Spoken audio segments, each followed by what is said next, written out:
فاطمہ الزہرا رضی اللہ تعالی عنہا اپنے میراث کا حصہ مانگنے کے لیے حضرت ابو بکر کے پاس آئی تھی اور حضرت ابو بکر نے انکار کر دیا۔ بالکل ٹھیک ہے، صحیح حدیث ہے، اور ابو بکر نے انکار نہیں کیا، یہ جھوٹ ہے۔ بسم اللہ الرحمن الرحیم۔ محترم سامعین، آپ کے سامنے صحیح بخاری شریف پیش کی جا رہی ہے اور آپ دیکھیں جلد دوم ہے۔ اس کو لکھنے والے رئیس المحدثین ابو عبداللہ محمد ابن اسماعیل بخاری، مترجم علامہ وحید الزمان، اور یہ کتاب جو چھپی ہوئی ہے وہ مکتب رحمانیہ سے ہے۔ اس کتاب کی فضیلت اور عظمت کسی بھی مسلمان سے مخفی نہیں ہے۔ اس کتاب کو بعد قرآن معتبر ترین کتاب سمجھا جاتا ہے اور اس لکھنے والے پر بہت زیادہ علماء کرام نے اعتماد کیا ہے۔ یہاں تک کہا جاتا ہے اگر اس کتاب پر کوئی شک و شبہ کے اظہار کرے تو شاید اس کا اسلام بھی خطرے میں پڑ جاتا ہے۔ آتے ہیں اس بات کی طرف کہ اس صحیح بخاری میں اور ان صاحب نے ابو عبداللہ محمد ابن اسماعیل بخاری نے حضرت فاطمہ الزہرا کے حوالے سے جو روایت نقل کی ہیں وہ آپ کے سامنے بیان کرتے ہیں۔ دو روایتیں فدق کے حوالے سے انہوں نے نقل کی ہیں اور ابھی میں ایک روایت آپ کو دکھانا چاہتا ہوں۔ صحیح بخاری شریف جلد نمبر 2 ہے، صفحہ نمبر 166 ہے، یہ کتاب الجہاد والسیر ہے، اور حدیث نمبر 333 میں حضرت عائشہ سے روایت کرتے ہوئے کہتے ہیں کہ انہوں نے کہا حضرت صلی اللہ علیہ وآلہ وسلم کی وفات کے بعد آپ کی صاحبزادی حضرت فاطمہ زہرا ابو بکر صدیق سے حضرت کا ترکہ مانگنے لگی، یعنی اپنا حصہ اس ترکے میں سے دلایا جائے، یعنی ان مالوں میں سے جو اللہ نے بن لڑے بھڑے آپ کو دلا دیے، جیسے فدق وغیرہ۔ یہاں پر ذہن میں رہنا چاہیے کہ شاید حاشیے میں لگانے کا مقصد یہ ہے کہ مصنف کے ذہن میں، ترجمہ کرنے والے کے ذہن میں فدق کے علاوہ اور بھی کچھ ہوں گے اموال جس کی طرف اشارہ کر رہے ہیں۔ ابو بکر نے یہ جواب دیا، میں کیوں کر تمہارا حصہ تقسیم کر سکتا ہوں۔ یہ دیکھیں، میں کیوں کر تمہارا حصہ تقسیم کر سکتا ہوں، یہ بریکٹ میں ہے اور یہ اصلی عبارت میں نہیں ہے۔ حضرت نے تو فرمایا ہے ہم پیغمبر لوگوں کا کوئی وارث نہیں ہوتا، جو ہم چھوڑ جائیں وہ صدقہ ہے۔ یہ سن کر حضرت فاطمہ زہرا غصے ہوئی اور انہوں نے ابو بکر صدیق سے ترک ملاقات کی اور وفات تک ان سے نہ ملی۔ وہ حضرت کی وفات کے بعد 6 مہینے تو زندہ رہی۔ اب یہاں سے اندازہ لگائیں کہ سیدہ زہرا ان پر ناراض تھی یا نہیں، اور سیدہ زہرا کا ناراض اس حد تک رہنا کہ مرتے دم تک ان سے بات نہ کرنا، جبکہ رسول خدا نے کہا الفاطمہ بضعۃ منی من اغضبھا فقد اغضبنی، فاطمہ میرا حصہ ہے۔ یہی روایت فاطمہ میرا حصہ ہے اسی صحیح بخاری میں ہمیں مل جاتی ہے اور وہ بھی آپ کو دکھاتا ہوں۔ یہ صفحہ نمبر 208 ہے، یہی کتاب المناقب میں یہ رسول خدا کا فرمان دیکھ لیجئے کہ رسول خدا فرماتے ہیں ان رسول اللہ قال فاطمہ بضعۃ منی فمن اغضبھا اغضبنی، فرمایا فاطمہ میرا ایک ٹکڑا جگرہ گوشہ ہے، جو شخص اس کو ناحق غصہ دلائے اس نے مجھ کو غصہ دلایا۔ صاحبان فکر کے لیے تأمل اور غور و فکر کی دعوت۔ حضرت ابو بکر صدیق رضی اللہ تعالیٰ عنہ رسول اللہ صلی اللہ علیہ وسلم کی وفات کے بعد آپ امیر المومنین تھے۔ مجلس خلافت کے اندر حضرت بی بی فاطمہ زہرا رضی اللہ تعالیٰ عنہ تشریف لے گئی تھیں اور انہوں نے جا کے یہ کہا تھا کہ میرے والد گرامی کی میراث جو ہے اس میں سے حصہ باغ فدق میں سے وہ مجھے دو، یہ اتنا تو صحیح ہے۔ پھر حضرت ابو بکر صدیق رضی اللہ تعالیٰ عنہ نے جواب کے اندر یہ ارشاد فرمایا کہ رسول اللہ صلی اللہ علیہ وسلم کا فرمان مبارک ہے کہ نحن معاشر الانبیاء لا نورث وما ترکنا فهو صدقۃ۔ نبی کریم صلی اللہ علیہ وسلم کا ارشاد گرامی ہے کہ ہم جو اللہ تعالیٰ کے پیغمبر ہوتے ہیں تو ہماری میراث نہیں ہوتی، جو مال دنیا ہے ہماری میراث کے اندر یہ بٹتا نہیں ہے، یہ تقسیم ہوتا نہیں ہے۔ تو جس وقت یہ حدیث پڑھ کر سنائی تو حضرت بی بی فاطمہ رضی اللہ تعالیٰ عنہا جو ہیں وہ واپس چلی گئیں اور اس کے بعد پھر ساری زندگی اس موضوع پر انہوں نے بات نہیں کی۔ کہا جاتا ہے کہ انبیاء الہی جو بھی ترکہ چھوڑتے ہیں وہ ترکہ صدقہ ہوتا ہے۔ جس طریقے حضرت فاطمہ الزہرا جب حضرت ابو بکر کے پاس گئیں اور کہا کہ مجھے فدق دے دیا جائے تو حضرت ابو بکر نے یہ روایت پڑھی ما ترکنا فہو صدقۃ لا نورث ما ترکنا فہو صدقۃ، یعنی جو کچھ ہم چھوڑتے ہیں وہ انبیاء الہی نہیں چھوڑتے مگر وہ صدقہ ہوتا ہے۔ اس بات کی طرف آپ کی توجہ دلائیں کہ انبیاء الہی جو کچھ چھوڑتے ہیں وہ صدقہ ہوتا ہے۔ اس بات کی اور اس مدعا کی جو ظاہری طور پر ثبوت ہے وہ کہیں بھی نہیں ملتا۔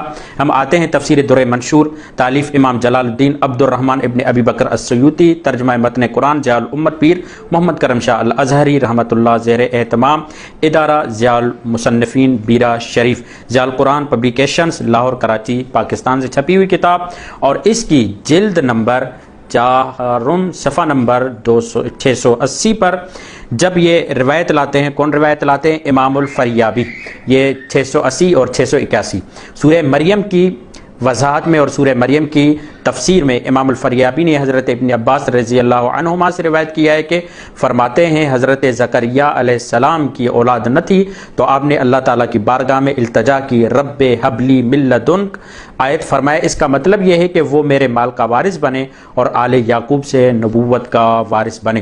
تو حضرت زکریا جب وارث کا سوال کرتے ہیں تو ایسا نہیں ہے کہ وہ صرف علم و نبوت کا وارث ہو، بلکہ امام الفریابی یہ کہتے ہیں کہ اس سے مراد مال کا وارث بھی ہے۔